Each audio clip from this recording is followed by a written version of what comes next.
Hey, Hat-Tricks fans, welcome into another edition of Catching Up with McCreary.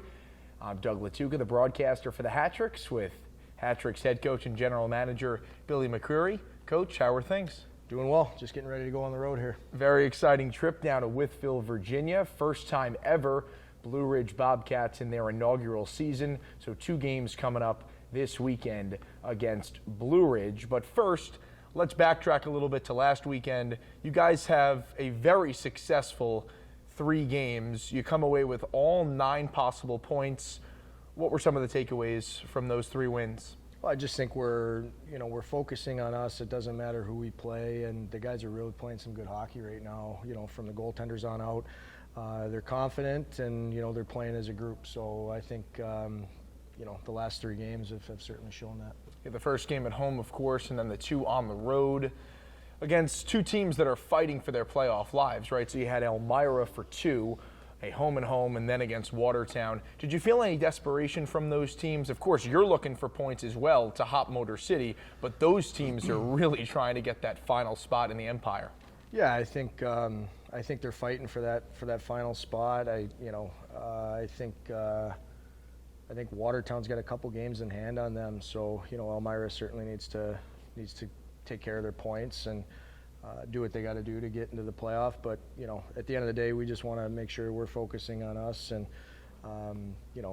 it's kind of been a season where all year everybody's kind of looking at Danbury hockey and focusing on us. So let's continue to focus on us and see what happens here down the stretch. How was practice this week following the 3-3? It's been a great week of practice. We're going short, 45 minutes or so, but the guys are really, they love this time of year. It's been a grind all season. That's a group that loves being together, so they're really going to enjoy the moments that they get here, and take care of business this weekend. Aila, you watched practice today. How did it look? Good. How was the power play? Good. Who scored some goals out there today? Dina Cola. Yeah, he did. He was getting to the net, right? Yep. Well, Dina Cola has been all over the score sheet as of late, as have a bunch of other different players, especially last weekend. And you guys clinched a playoff spot. There was a little bit of questioning of whether you did, whether you didn't. You get with the win and then an Elmira loss. You guys did, in fact, get into the playoffs. You clinched a spot for the 3rd consecutive year, obviously coming off of the championship last year. How does it feel to check off one of those preseason boxes at this point in the season? It's expected at this point. So I know a lot of teams are putting out their social media and stuff like that, like they're in. But for us, it's just a necessary step.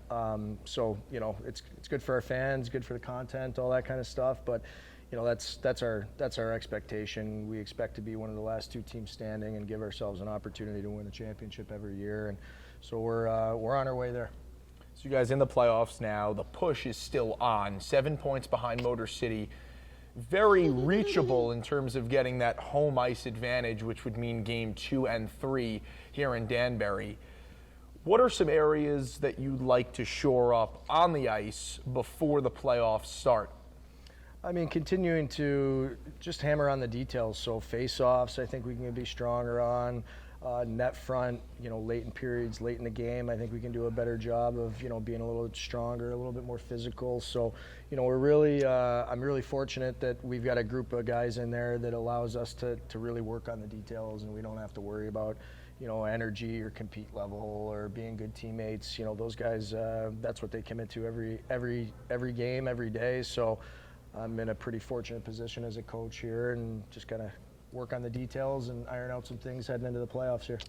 We talk about playoffs, of course, fans and everyone around the league is going to remember what you guys did last year in the ring on your finger. And there was a bit of controversy over the weekend, some things boiling over. I just think in Elmira after you guys took them down in both of those games in the home and home.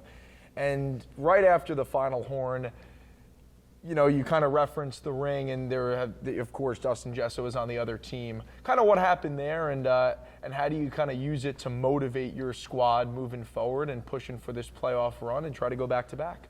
Listen, if we haven't learned that it's us against the world, I don't know if we're ever going to learn that. Thank you, Aila Rose.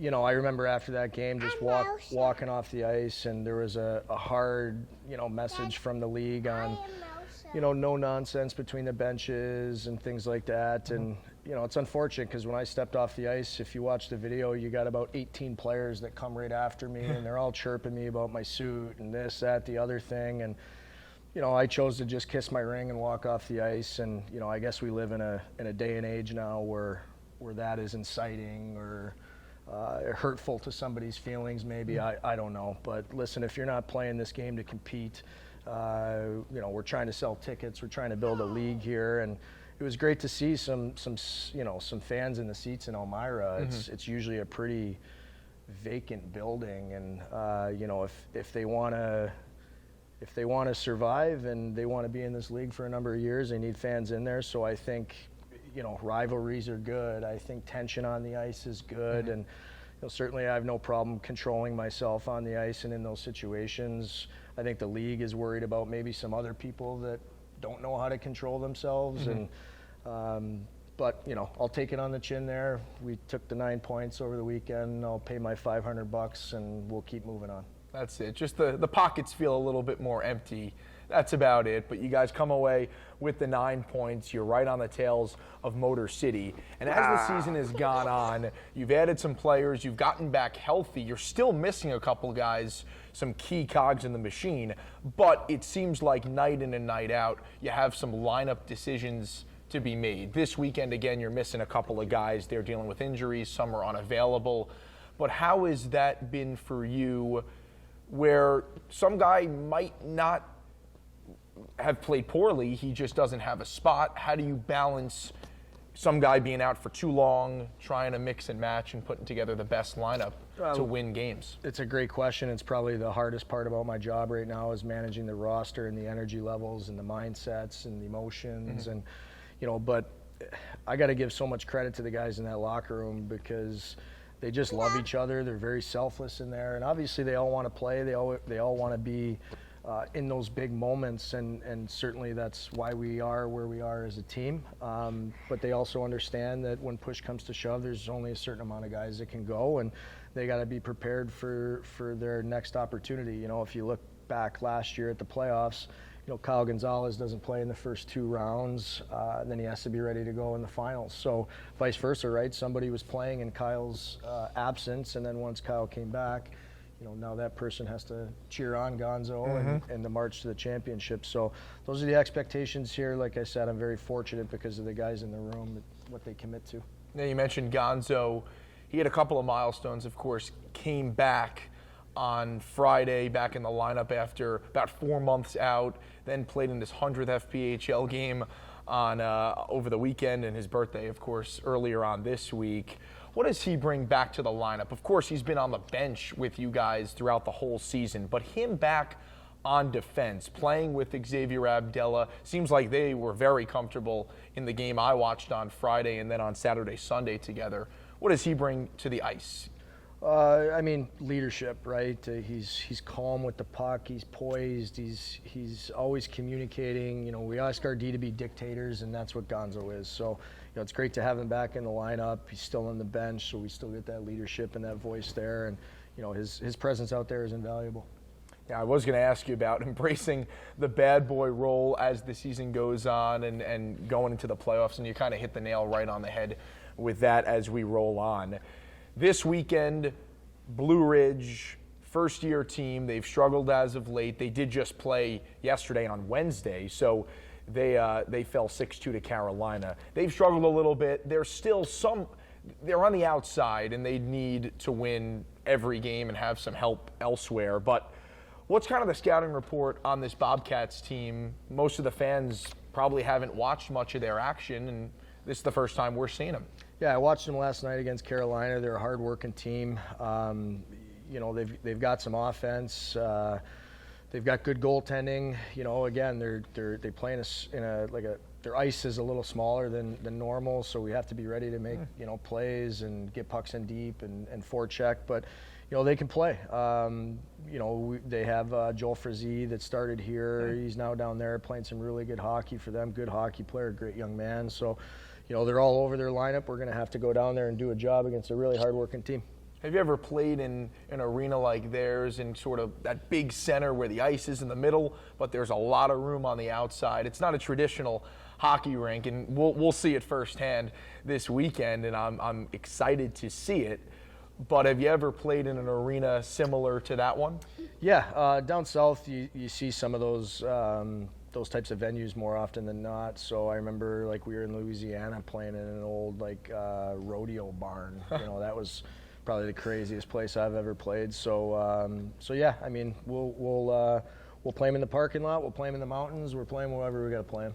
All right, final question. We'll fill in the blank. 2 games this weekend in Wytheville. Should be a fun trip. Long bus rides, but we got March Madness and a whole bunch of sports to help us out with.